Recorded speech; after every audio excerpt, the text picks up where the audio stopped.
महाराष्ट्रातील सर्व ITI करत असलेल्या विद्यार्थ्यांचं OMG मराठी ITI या यूट्यूब चॅनलमध्ये पुन्हा एकदा मी तुमचं मनापासून स्वागत करतो। तर आजचं हे आपलं सेशन ITIमध्ये फर्स्ट इयर शिकत असलेल्या सर्व विद्यार्थ्यांकरता कॉमन आहे। ज्या सब्जेक्टचं आपलं नाव आहे ते एम्प्लॉयबिलिटी स्किल, सर्वांना कॉमन असतो आणि जे आपल्याला मिनी MCQ दिलेले आहे, जे आपल्या पेपरमध्ये येतात CBT, त्याची आपली सिरीज चाललेली आहे। आजचा आपला जवळपास 20वा क्लास आहे, म्हणजे 20वा क्लास आहे। त्याच्यामध्ये आपण 9व्या चॅप्टरला आज संपवणार आहे। याच्यापूर्वी आपण त्याचे काही क्वेश्चन कव्हर केले होते। आजच्या सेशनमध्ये आपण काय करू, याच चॅप्टरचे 9व्या उरलेले उर्वरित क्वेश्चन काय करू, आपण कंप्लीट करून टाकू। पण त्यापूर्वी तुम्हाला काय करायचं आहे, जर तुम्ही चॅनलवरती नवीन असाल तर आठवणीने चॅनलला सबस्क्राइब करा आणि बेल आयकॉन दाबून ऑल नोटिफिकेशन ऑन करा, जेणेकरून जेव्हा किंवा या प्रकारचा मी नवीन व्हिडिओ अपलोड करणार तर तेव्हा तुम्हाला त्याचं नोटिफिकेशन यायला हवं। ठीक आहे, चला वळूया मग आपल्या मेन विषयाकडे।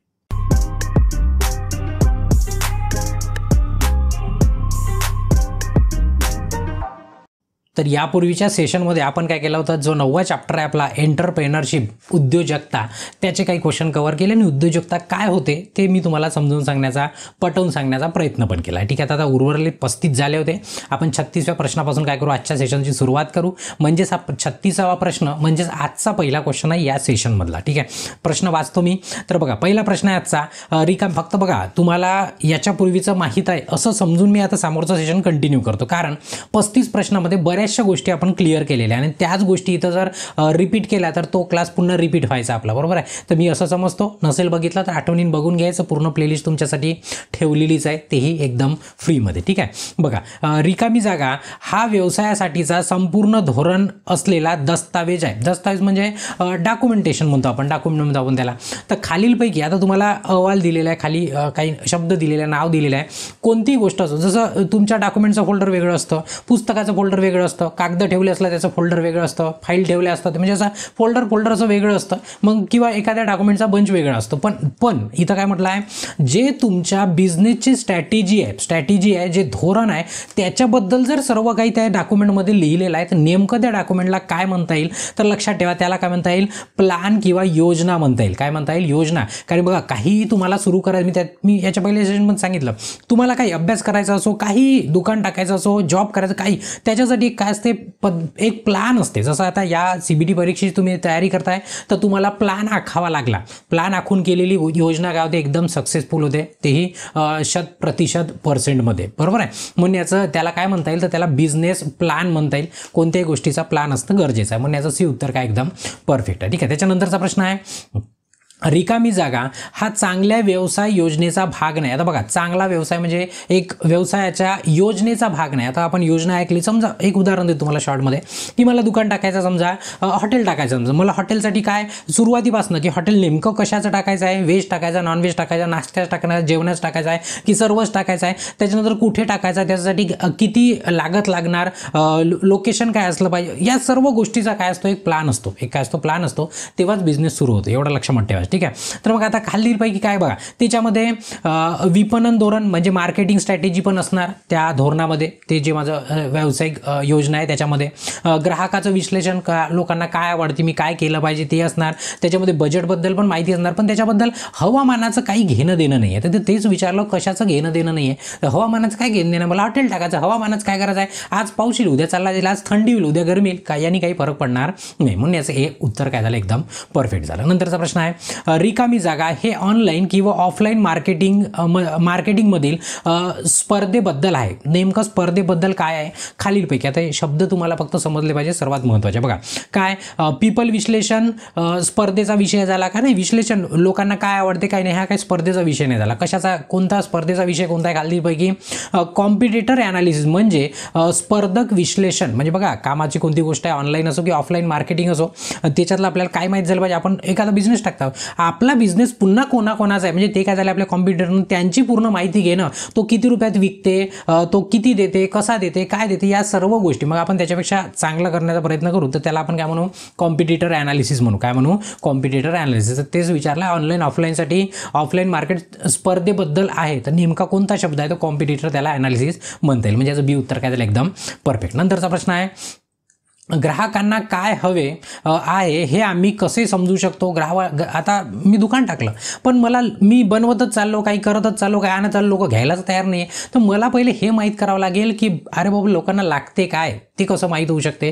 ते फक्त आणि फक्त कशा ग्राहकांच्या गरजांचं संशोधन करू, म्हणजे रिसर्च करू आपण, तेव्हा माहीत होईल की लोकांना ॲक्च्युअल काय पाहिजे. नाही तर लोकांना जे पाहिजे, लोक तेल घ्यायला यायचे मी पावडर ठेवायचा दुकानामध्ये, चालणार आहे का. नाही, मी पावडरच जमा करतो कंपनीचे, पण लोकांना पावडर नाही पाहिजे, लोक तेलच लावतात, बरोबर आहे. मग माझं दुकान चालणार आहे का नाही. तर या सर्व गोष्टीचं संशोधन करणं काय एकदम महत्त्वाचं आहे. ठीक आहे, तर म्हणून याचं हे उत्तर काय झालं, एकदम परफेक्ट झालं. ठीक आहे, जाहिरात करून काही फक्त जाहिरातीनंच होणार आहे का, नाही. आपल्याला माहीत झालं पाहिजे की लोकांना काय पाहिजे नेमकं, बरोबर आहे. म्हणून याचं हे उत्तर काय झालं, एकदम परफेक्ट. नंतरचा प्रश्न आहे, व्यवसाय योजनेच्या रिकामी जागा भागामध्ये संपूर्ण व्यवसायाच्या पैशाशी संबंधित तपशीलाचा तपशील. ठीक आहे, म्हणजे पैशाच्या संबंधित तपशीलाचा तपशील म्हणजे पैशाबद्दल. आता बघा, त्या योजने प्लॅनमध्ये आपल्याला जी स्ट्रॅटेजी असते, आपली प्लॅन असते आपल्या बिझनेसचा, त्याच्यामध्ये खर्च किती लागणार आहे, एम्प्लॉईला किती द्यायचा आहे, म्हणजे फिक्स खर्च किती होणार आहे, व्हेरिएबल मग माल आणायला किती पैसे लागणार आहे, या सर्व गोष्टीचा त्याच्यामध्ये काय असतं, इन्क्लूड असतं. नेमकं इथं विचारलं आहे, त्याला आपण काय म्हणू.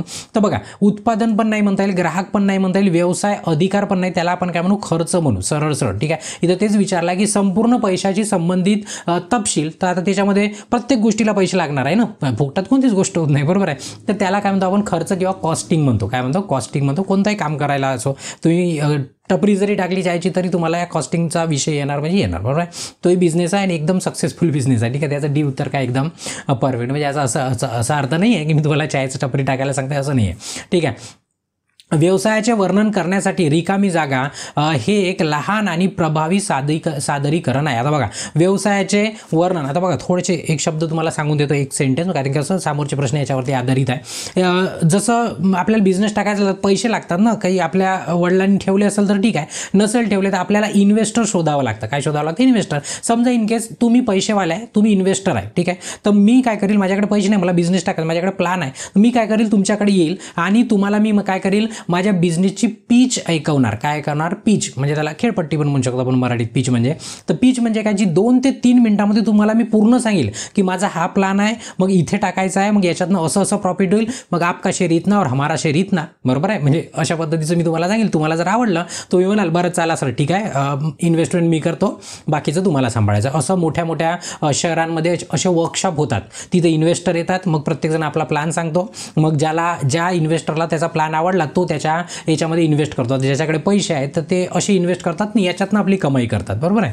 तर ते तुम्हाला माहीतच याला काय म्हणतात. मग आता इथं तेच विचारलं आहे की व्यवसायाचे वर्णन करण्याकरता हे एक लहान आणि एकदम शॉर्ट सेंटेन्समध्ये, कारण की भल्ली मोठी चौडी जर तुम्ही सांगत बसाल तो समोरचा पागल होईल, तो नंतर विचारणार. पहिले तुम्हाला शॉर्ट पीच आपली तयार करावं लागेल बिझनेसची, जे 2 ते 3 मिनिटात संपली पाहिजे. जर समोरच्याला त्याच्यात इंटरेस्ट आला मग तुम्ही त्याला आपलं दुकान खोलून दाखवू शकता की नाही माझा असा पुन्हा त्याच्या आतमध्ये प्लॅन आहे, बरोबर आहे. तर त्याला काय म्हणता येईल, त्याला म्हणता येईल बिझनेस पीच म्हणता येईल. काय म्हणता येईल, बिझनेस पीच म्हणजेच व्यवसायाची खेळपट्टी. का नेमकं पण तेही 2 मिनिटात 3 मिनिटात संपली पाहिजे. ठीक आहे, चला नंतरचा प्रश्न आहे. आता याच्या आधारित काय प्रश्न आहे तुमचे सुटून जातील, एकदा मला सांगणं महत्त्वाचं होतं. बघा, गुंतवणूकदारांना एक व्यवसाय खेळपट्टी सादर केली जाते जी आम्हाला रिकामी जागा आणि रिकामी जागा सह मदत करते. सरळ आहे, गुंतवणूक करणारे जे आहे तर त्यांना जर बिझनेस पिच सादर केली तर ते सहज, म्हणजे त्याला काय होईल, जर मी तुम्हाला व्यवस्थित पण सांगितलं तुम्हाला सर्व समजणार की नेमकं मला काय करायचं आहे, त्याला लागत किती लागणार, त्याच्यात प्रॉफिट किती होणार आहे, म्हणजे सर्व गोष्टी तुम्हाला तिथे समजून जाईल. तर मग तिथं तेच, आता 3 रिकाम्या जागा, तर 3 रिकाम्या जागाला बघितलं तर इथंही 3 नाही आहे, इथंही 3 नाही, इथंही 3 नाही. तुम्ही अंदाजी मारलं तरी तुम्हाला त्याचं उत्तर येईल. पण तुम्हाला सांगतो काय ते, इथे ते पैसा, संसाधने म्हणजे पैसे किती लागल, संसाधने म्हणजे रिसोर्सेस किती लागणार, त्याला काय लागणार ना, मशीन लागणार, काही दुकान भाडे येथे लागणार, मग मार्गदर्शन समर्थन म्हणजे सपोर्ट की कोणता मिळू शकते या सर्व गोष्टीतून. तर हे सर्व काय होते त्याच्यातनं बिझनेस पीचमधनं आपल्याला माहीत होते. म्हणून याचं बी उत्तर काय झालं एकदम परफेक्ट. तुम्ही 3 जरी शोधले तरी तुम्हाला सापटून जाईल याचं उत्तर. ठीक आहे, कमी व्याजदरात व्यवसाय योजना आणि कर्ज देऊन उद्योजकांना कोण पाठिंबा देऊ शकतो. जसं मी मग सांगितलं की मोठे मोठे वर्कशॉप होतात, तिथे इन्व्हेस्टर काय करतात, इन्व्हेस्ट करतात, बरोबर आहे. तर ते काही तुम्हाला असे 2-4% 10% व्याजाने पैसे देणार का, नाही, ते व्याजाने पैसे नाही देत, ते तुमच्या बिझनेसमध्ये पार्टनर बनतात. भाई आधा तेरा आधा मेरा, पैसा मेरा मेहनत तेरी, तशासारखं ते काम असतं. पण बँक काय करते, तुम्हाला एकदम कमी व्याज दरामध्ये तुम्हाला पैसे उपलब्ध करून देते तुमचा बिझनेस सेट करायला. जसं मुद्रा लोन आहे, तुम्हाला माहीत आहे कॅटेगरीमध्ये दिलं जातं, म्हणजे 3 कॅटेगरी आहे त्याच्या, 50,000पासून मिळतं, 5 लाखापर्यंत दुसरं, आणि मग तिसरं 10 लाखापर्यंत. लाखापर्यंत असं तुम्ही आपल्या बिझनेसचा स्टार्टअप पण करू शकता. ठीक आहे, तर तो तुमचा विषय आहे. याचं सी उत्तर काय एकदम परफेक्ट आहे. ठीक आहे, चला नंतरचा प्रश्न आहे, शायनाला मसाला पावडरचा व्यवसाय सुरू करायचा आहे. तिला मसाला पावडरचा व्यवसाय सुरू करायचा आहे. ती बँक मॅनेजर समोर बिझनेस पिच सादर करत आहे. तिची बिझनेस पिच किती लांब असावी? आता ती सायनाने काय केलं, तिला पैसे पाहिजे ना, ती गेली बँकेत. मग तो मॅनेजर काय असंच तुम्हाला देऊन देणार आहे का लोन? नाही. मग तो काय करणार, मग तो विचारणार नेमका बिझनेस टाकत कोणते, डुबणारा तर नाही आहे ना, तर मग नेमकं तुमची योजना कशी आहे? तर तिने किती मिनिटामध्ये आपला बिझनेस समजून सांगायला पाहिजे. मॅनेजर काही रिकामा बसला नाही आहे की येऊन तुम्ही 4-5 घंटे त्याच्यासोबत बोलत आहे, असं पॉसिबल नाही. फक्त ते 2 ते 3 मिनिटामध्ये समजलं पाहिजे किंवा संपलं पाहिजे. त्याला बिझनेस पिच म्हणतो. मी मग याच्याबद्दल सांगितलं. म्हणजे असे काही प्रश्न तुमच्या इथं सुटून जातात. मग याचं उत्तर काय एकदम परफेक्ट. नंतरचा प्रश्न आहे, व्यवसायात रिकामी जागा हे उत्पादन तयार करण्यासाठी लागणारा पैसा आहे. बघा याच्यामध्ये जर बघा प्रॉफिट म्हणजे आपल्याला जे मिळालं ते, प्राईस किंमत म्हणजे ज्यांनी आपण विकणार आहोत किंवा आपण जे घेणार आहोत दुकानात जाऊन घेतो ना, ते प्राईस झाली. डिस्काउंट म्हणजे त्याच्यात मग 5% 10% सवलत दिली जाते, ते काय झालं, त्याच्यातलं डिस्काउंट झालं. पण इथं काय विचारलं आहे, उत्पादन तयार करण्यासाठी लागणारा खर्च, मग त्याला आपण काय म्हणतो, कॉस्ट म्हणतो. कॉस्ट किंवा खर्च म्हणजे लागणारे पैसे, त्यालाच खर्च किंवा काय म्हणतो आपण, कॉस्ट म्हणून. म्हणजे याचं हे उत्तर काय झालं, एकदम परफेक्ट झालं. ठीक आहे, नंतरचा प्रश्न आहे, एकट्याने चालवलेल्या कोणत्याही छोट्या व्यवसायाला रिकामी जागा म्हणतात. आता जसं मी तुम्हाला सांगितलं की माझ्याजवळ बिझनेस प्लॅन आहे, मी तुमच्याकडे पैशासाठी आलो, मग आपण दोघं काय करू, पार्टनरशिप करू. दोघं करू, तुम्ही पैसा देत झाले आणि मी आपली मेहनत करत जाईल, बरोबर आहे. मग आपण दोघे मिळून आपण वरती जाऊ, बरोबर आहे. पण याच्यामध्ये पार्टनरशिप झाली म्हणजे दोघं जण झाले, पण माझ्याचकडे पैसा आहे, माझाच प्लॅनिंग आहे, मीच करणार, म्हणजे मालक पण मी, चालक पण मी, बरोबर आहे. मग अशा परिस्थितीमध्ये त्याला काय म्हटलं जातं, सोलो प्रोप्रायटरशिप म्हटलं जाते, म्हणजे एकमेव मालिक असं म्हटलं जाते जर आपण एकटाच असलो तर. ठीक आहे, म्हणजे असं लक्षात ठेवा, सोलो लक्षात ठेवा. आता सोलोची स्पेलिंग आता SOLO नाही आहे, SOLE आहे. ठीक आहे, त्याला सोलो पार्टनरशिप असं म्हटलं जातं किंवा प्रोप्रायटरशिप असं म्हटलं जातं. ठीक आहे, त्याचं सी उत्तर काय एकदम परफेक्ट. सोलो म्हणजे काय, एक. ठीक आहे, चला नंतरचा प्रश्न आहे, बिंदूने छोटे वाहन दुरुस्त करण्याचे दुकान सुरू केले आहे. कोणी? बिंदूने. ठीक आहे, बिंदूने आहे ना, हा बिंदूने. व्यवसायासाठी हे एकमेव मालक आहे, ते एकच मालक आहे, काही दुसरं कोणी पार्टनर नाही आहे. तो कोणत्या प्रकारचा व्यवसाय? एकदम सोपं. काय कोणता? त्याला सोल प्रोप्रायटरशिप म्हणजे एकमेव मालिक म्हणता येईल. ठीक आहे, एकदम सोपाचा प्रश्न आहे, मागच्याच प्रश्नाशी निगडीत आहे. म्हणजे याचं डी उत्तर काय झालं, एकदम परफेक्ट झाला. नंतरचा प्रश्न आहे, रिकामी जागा हे उद्योगांचे नियम लागू करण्यासाठी भारत सरकारद्वारे चालवले जाते. आता खालीलपैकी इथं संस्थान दिलं. आता तुम्हाला निम्मी पण माहीत आहे, जे आपल्याला प्रश्न, सिलेबस, क्वेश्चन बँक, वर्कबुक हे सर्व प्रोव्हाइड करते. तर हे काही तुमच्या सरकारची संस्था नाही आहे की जिथं उद्योजकांना नियम लावून देईल, ते काही त्यांचं काम नाही. ठीक आहे, DGT काय करते, या DGTच्या अंडरमध्ये तुमची निम्मी काम करते. DGT म्हणजे आपला मेन बोर्ड झाला. ठीक आहे, डायरेक्टर ऑफ जनरल ट्रेनिंग, बरोबर आहे. मग त्याच्यानंतर एकच उरला MSME. ठीक आहे, हे MSME लक्षात ठेवा, MSDE नका लक्षात ठेवा. ठीक आहे, म्हणजे मायक्रो स्मॉल मीडियम एंटरप्राइजेस यांच्यासाठी एक अशी संस्था आहे आपल्या इंडियाची गव्हर्नमेंटच्या अंडरमध्ये. ती काय करते, पूर्ण नियम लावून देते. तुम्हाला बिझनेस टाकायचा असणार, पहिले तिथं जसं उद्यम तुम्ही ऐकलं असणार, तिथे तुम्हाला रजिस्ट्रेशन करावं लागते, नियम कानून कायदे पालन करावं लागते, मग तुम्हाला लोन मिळते, तुम्ही बिझनेस टाकू शकता, मोठे होऊ शकता, बरोबर आहे. त्याचं बी उत्तर काय एकदम बरोबर. अशी ती संस्था आहे, त्याला MSME असं म्हटलं जातं. तर या इकडे बघा, मायक्रो स्मॉल मीडियम एंटरप्राइजेस असं त्याचं नाव आहे. शॉर्टकटमध्ये त्याला MSME असाच लोगो आहे, सेम टू सेम.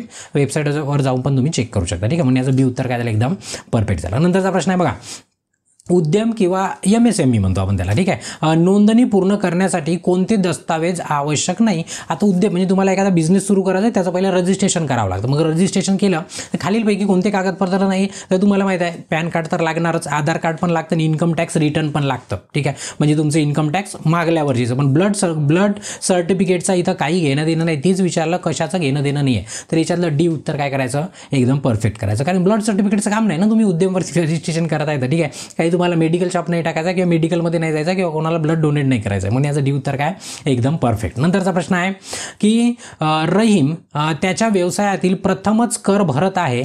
कर भरण्यासाठी यापैकी कोणता घटक आवश्यक नाहीत. आता बघा लक्षामध्ये घ्या, कोणता घटक आवश्यक नाही, कर भरत आहे, इन्कम टॅक्स भरत आहे. तर आता याच्यामध्ये बघा पॅन कार्ड लागणार ना आधार कार्ड लागणार, हे कंपल्सरी गोष्ट आहे. पण मला सांगा म्हणजे तुम्हाला तर माहीत नाही, मी सांगतो. ठीक आहे, कारण की आम्ही भरत असतो तर आम्हाला माहीत आहे. इथं बर्थ सर्टिफिकेटचं काही घेणं देणं नाही, बर्थ सर्टिफिकेटचं काही घेणं देणं नाही आहे. आणि इन्कम टॅक्स रिटर्न लागतं, पण कधी जर मागच्या सर्वात पहिल्यांदा जर तुम्ही इन्कम टॅक्स भरताय तर जुने इन्कम टॅक्स तुमच्याकडे राहणारच नाही, बरोबर आहे. तर तेव्हा पण प्रश्नामध्ये काय म्हटलं आहे, प्रथमच म्हटलं आहे. काय म्हटलं आहे, प्रथमच. तर प्रथमच आहे तर मग ते इन्कम टॅक्स रिटर्न पण तुम्हाला लागणार नाही. मग या दोन्ही गोष्टी लागणार नाहीत. आता उत्तर तर 2 आले याच्यात. उत्तर किती आले, 2 आले. म्हणजे सरळ सरळ जास्तीत जास्त जर बघितलं आपण का फक्त प्रथमच आहे म्हणून इन्कम टॅक्स नाही लागत, पण इन्कम टॅक्स दुसऱ्या वर्षीपासून लागतो, मागच्या वर्षाचा, पाठीमागचा, बरोबर आहे.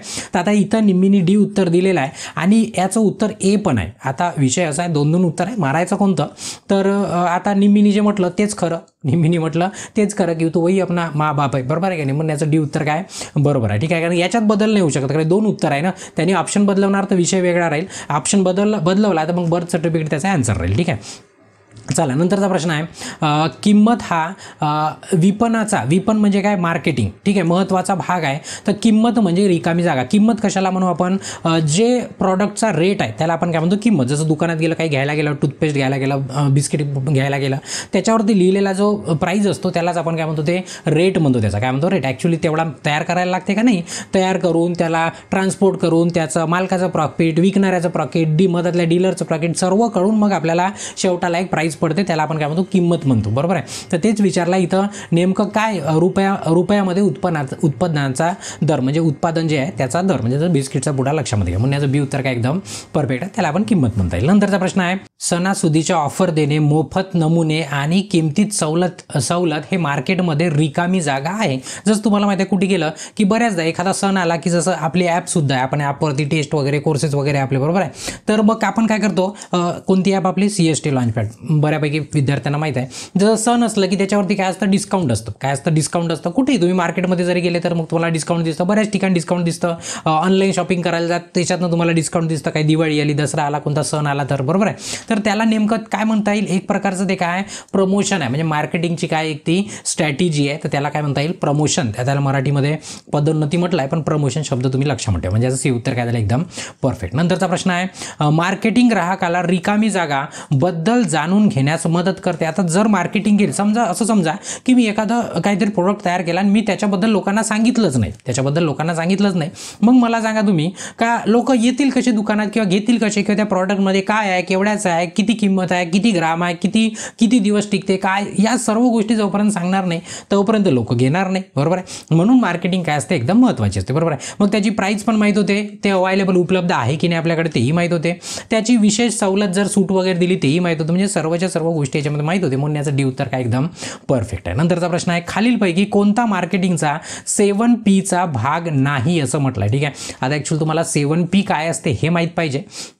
मी शॉर्टमध्ये सांगतो, आता एवढं डिटेलमध्ये काही थिअरीचा क्लास नाही आपला. 7P म्हणजे 7 कोणतंही, म्हणजे मार्केटिंग करण्याची एक पद्धत आहे, प्रत्येक गोष्टीची एक पद्धत आहे. आपण बरेचसे लोक बऱ्याचशा गावठी पद्धतीने आपल्या चालत असतात, आपल्याच मनाने आपलीच पद्धत बनवत असतात, ठीक आहे. पण जे स्टँडर्ड मोठे बिझनेस आहे बरोबर ते त्या पद्धतीनेच बिझनेस करत असतात. बघा का 7P, प्रॉडक्ट आहे म्हणजे मार्केटिंगचं प्रॉडक्ट आहे, त्याची प्राईज आहे, प्लेस आहे, प्रमोशन आहे, पीपल म्हणजे लोकांना जोडणं, पॅकेजिंग आहे, फिजिकल एव्हिडन्स आहे, या सर्व गोष्टी त्या मार्केटिंगमध्ये ॲड केल्या जाते मार्केटिंग करत असताना. तर याला 7P म्हटलं जाते. तर याच्यापैकी काय नाही आहे तर बघा, प्रॉडक्ट पण आहे, पॅकेजिंग पण आहे, प्राईस पण आहे, पण पिकल म्हणजे काय, लोनचं त्याच्यामध्ये लोनचं नाही घालायचं आहे आपल्याला मार्केटिंगमध्ये, ठीक आहे. म्हणून याचं नाही म्हटलं इथं, नाही म्हणजे डी ऑप्शन काय एकदम परफेक्ट आहे, ठीक आहे. चला नंतरचा प्रश्न आहे, टॉमला पुस्तके पेन विक्रीचे दुकान सुरू करायचे आहे, त्याचे दुकान ठेवण्यासाठी सर्वात उत्तम ठिकाण कोणते आहे. आता बघा, त्याला दुकान टाकायचं कशाचं, बुक डेपो टाकायचं, सरळ बुक पेन पुस्तकं ठेवायचं आहे. तर सरळची गोष्ट एकदम कॉमन सेन्स, कुठं लावू शकतो तो, कॉलेज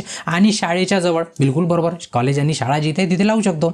तो नदीजवळ लावणार, घरी लावणार, मच्छी मार्केटमध्ये लावणार, त्यात दुकान चालणार आहे का, बिलकुल नाही. म्हणून याचं उत्तर काय एकदम परफेक्ट. नंतरचा प्रश्न आहे, एकूण किंमत समान आहे, एकूण किंमत नेमकी कशाला म्हणता येईल, एकूण किंमत म्हणजे आपण त्याला काय म्हणून, टोटल कॉस्ट म्हणतो. टोटल कॉस्ट म्हणजे काय की कोणताही प्रॉडक्ट बनवला किंवा कोणती गोष्ट, याला 2 कॉस्ट असतात, एक व्हेरिएबल असतात आणि एक काय असतात, फिक्स असतात, ठीक आहे. आता एखादी गोष्ट बनवायची किंवा एखादा हॉटेल टाकायचं तर टोटल खर्च मला किती येतो, म्हणजे समजा जसं आपलं इन्स्टिट्यूट आहे, ठीक आहे, आपलं इन्स्टिट्यूट आहे, आपला स्टुडिओ आहे, बरोबर आहे, क्लास घेण्याकरता. मग याच्यामध्ये फिक्स कॉस्ट असतं काही, कोणत्या की मला येत असलेलं किराया जो तुम्हाला कॉन्स्टंट राहणार वर्षभर तरी कमीत कमी, बरोबर आहे. मग जे पेमेंट आहे सर्वांचे ते पण कॉन्स्टंट राहतील सर्वांचे, सर्वांचे जेवढे काही आपल्या इथं कर्मचारी काम करणारे तेवढ्यांचे पण, बरोबर आहे.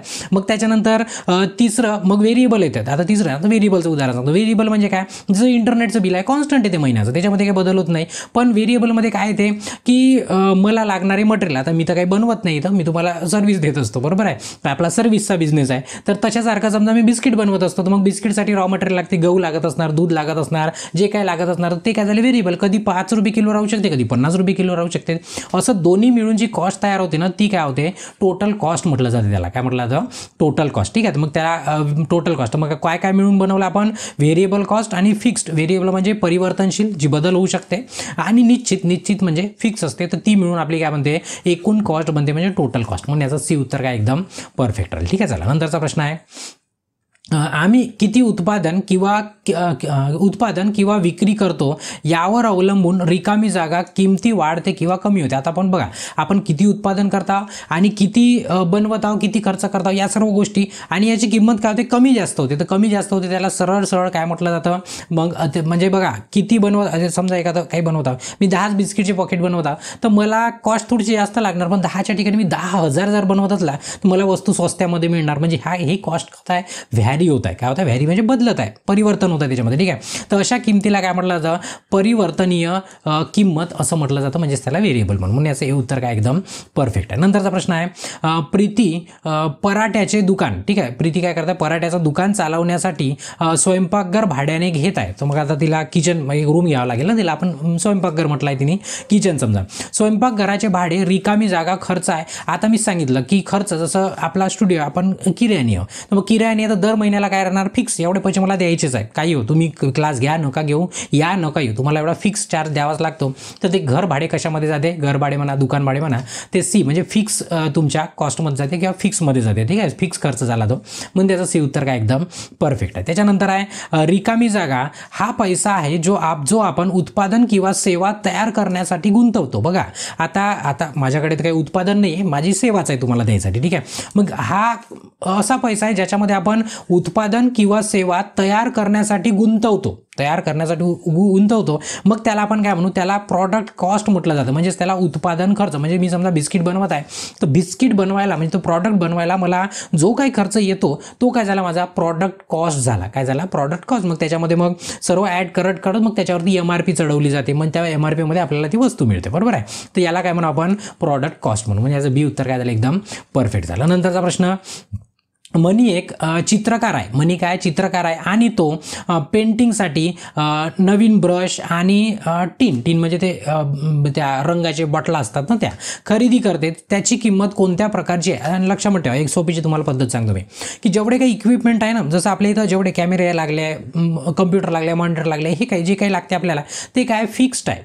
म्हणजे मी या महिन्यामध्ये एखादा कम्प्युटर घेतला किंवा एखादा बोर्ड घेतला, बरोबर आहे, एखादी पेन घेतली, तर मला काय ते पुन्हा उद्या किंवा पुन्हा पुढच्या महिन्यात घ्यायची गरज नाही आहे. ते होऊ शकते 4-5 महिने राहू शकते, मग खराब होऊ शकते. तर असे ज्या वस्तू असतात ना त्याला फिक्स्ड कॉस्ट. जसं आता मनी काय पेंटर आहे, तर ब्रश घेतला तर उद्या घ्यायला लागणार का नाही, तो 2-4 महिने सहज पुरवून टाकतो. तर अशा वस्तूंना आपण काय म्हणतो निश्चित किंमत म्हणतो, किंवा असा खर्च जो आहे त्याला फिक्स कॉस्ट असं म्हटलं जातं, बरोबर आहे. म्हणजे याचं बी उत्तर काय एकदम परफेक्ट आहे. नंतरचा प्रश्न आहे, फंडिंग या शब्दाचा अर्थ रिकामी जागा असा होतो. ठीक आहे, फंडिंग म्हणजे काय, जसं समजा बिझनेस आहे, तर बिझनेसला मला आता फंड पाहिजे आहे. ठीक आहे, फंड पाहिजे म्हणजे त्याला इन्व्हेस्टर म्हणतो आपण, बरोबर आहे.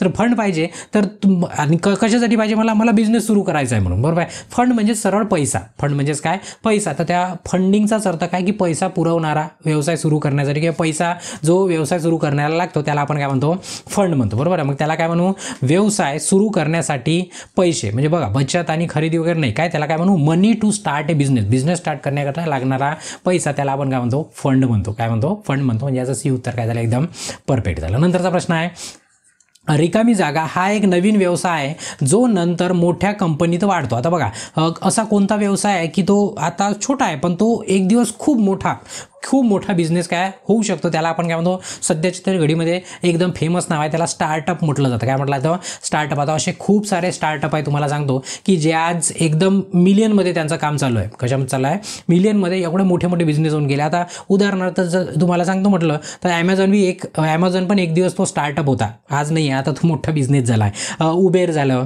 झोमॅटो झालं, हे काय होते स्टार्टअप, आणि आज त्याचं एकदम आता झोमॅटोवाला काय घरी बनवते का स्वयंपाक नाही, पण तो स्टार्टअपच आहे एक प्रकारचा, म्हणजे एक सुरुवात झाली, सुरुवातीला छोटा पण आज एवढा मोठा झाला की त्याचा एकदम मोठा बजेट होऊन गेला, ठीक आहे. त्याला काय म्हणतो आपण, स्टार्टअप म्हणतो, ठीक आहे. त्याचं डी उत्तर काय एकदम परफेक्ट आहे. नंतरचा प्रश्न आहे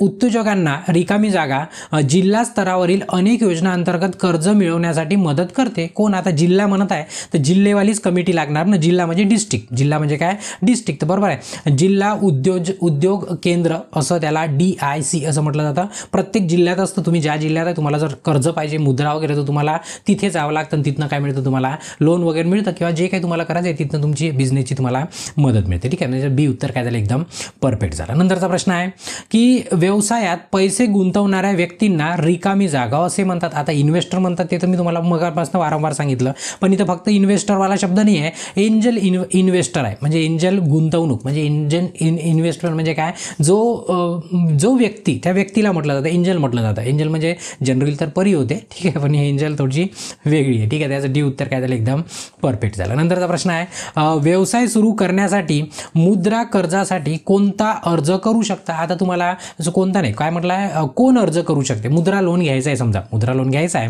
कोण करू शकते. एक छोटंसं बाळ करू शकते का, नाही, त्याला कशासाठी मुद्रा लोन देणार आहे. एक दुकानदार करू शकतो, एक काय करू शकतो, दुकानदार. राजकारणी तर बिलकुलच करू शकत नाही. आणि एक शिक्षक आहे तोही करू शकत नाही, कारण की काय, त्याचा बिझनेस नाही आहे, त्याचा काही बिझनेस नाही. तर एक शॉपकीपर काय करू शकतो, मुद्रा लोन घेऊ शकतो. म्हणजे याचं बी उत्तर काय झालं, परफेक्ट. म्हणजे काही कोणी नाही घेऊ शकत, स्टुडंट पण नाही घेऊ शकत, ठीक आहे. भारताच्या ट्रेडमार्क रजिस्टर्डमध्ये अधिकृत नोंदणीकृत उत्पादन नावाला रिकामी जागा म्हणतात. आता बघा, पुन्हा एक महत्त्वाची गोष्ट की प्रत्येक गोष्टीचा एक ट्रेडमार्क असतो. तुम्ही विचार केला असणार का, जसं एक उदाहरण घे, तुम्ही बिस्किटचं जे चाललं आहे ते कंटिन्यू करतो, ठीक आहे. तर पार्लेजी तुम्ही नाव ऐकलं आहे, छानपैकी आहे, पार्लेजी ऐकलं असणार, मोनॅको ऐकलं, जे काही तुम्ही नावं ऐकले असणार.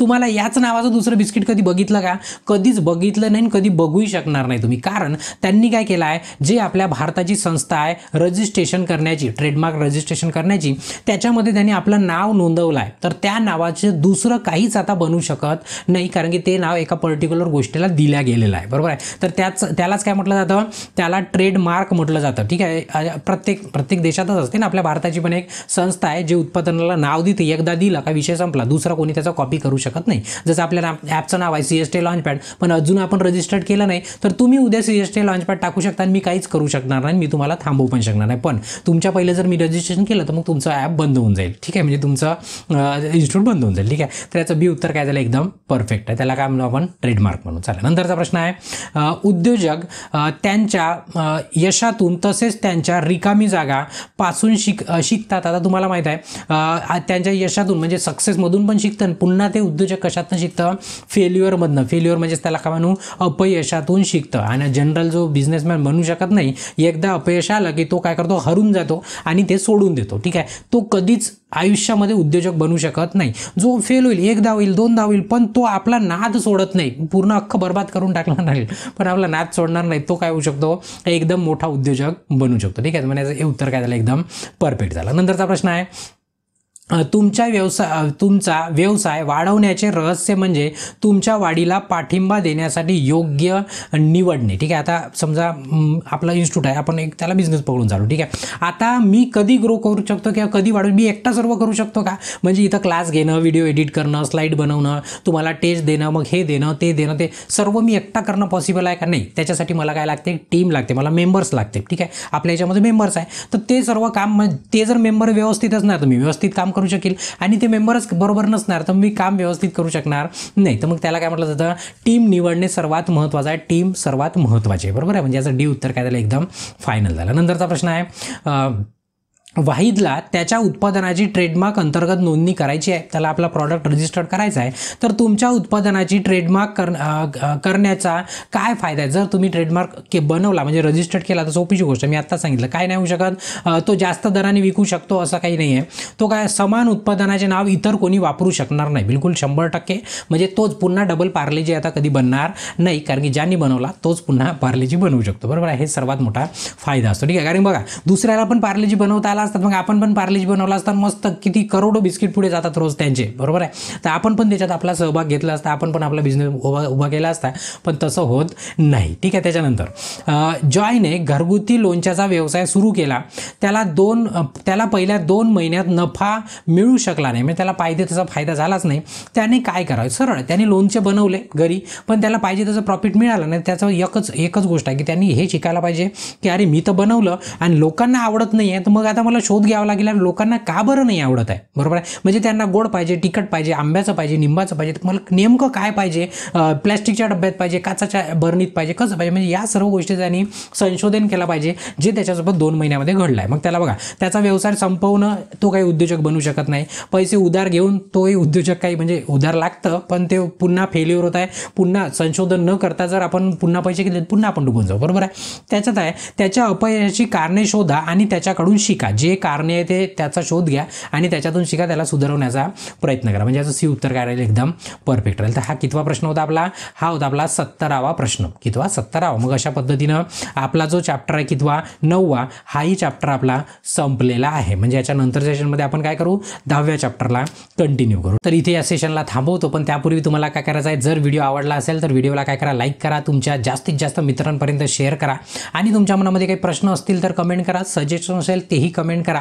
आणि अजूनपर्यंत जर तुम्ही चॅनलला सबस्क्राईब नसेल केलं तर आठवणीने काय करा? चॅनलला सबस्क्राईब करा आणि याच्यानंतरचा क्लास बघण्याकरता नेक्स्ट व्हिडिओवरती क्लिक करून बघू शकता. तोपर्यंत ब्रेक घेतो. धन्यवाद.